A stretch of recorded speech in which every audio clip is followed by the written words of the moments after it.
Angry star doctor రాజశేఖర్ని సరికొత్త కోణంలో ఆవిష్కరించిన చిత్రం అల్లరి ప్రియుడు.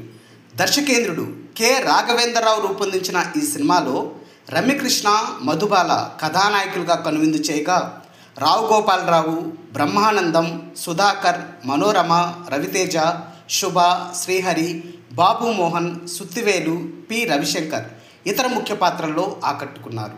ఆర్కే ఫిల్మ్ అసోసియేట్స్ పతాకంపై కె కృష్ణమోహన్ రావు నిర్మించిన ఈ సినిమాకి స్వరవాణి కీరవాణి సంగీతం ఓ ఎస్సెట్గా నిలిచింది. 1992 సెప్టెంబర్ 9న విక్టరీ వెంకటేష్ క్లబ్తో ప్రారంభమైన అల్లరి ప్రియుడు 1993 మార్చి 5న విడుదలై సంచలన విజయం సాధించింది.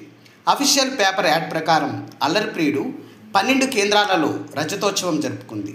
ఆ కేంద్రాల వివరాలు: Vijayawada Yuvaraj, Eluru mini Satyanarayana, Tirupati Teja, Guntur Sri Saraswati picture palace, Bhimavaram Kishore theatre, Tenali Gaiety theatre, Anantapuram Neelima theatre, Kadapa Krishna, Rajahmundry Parvathi Padmavathi, Kakinada Kamal theatre, Hyderabad Lakshmi Kalamandir, Visakhapatnam Ajanta theatre.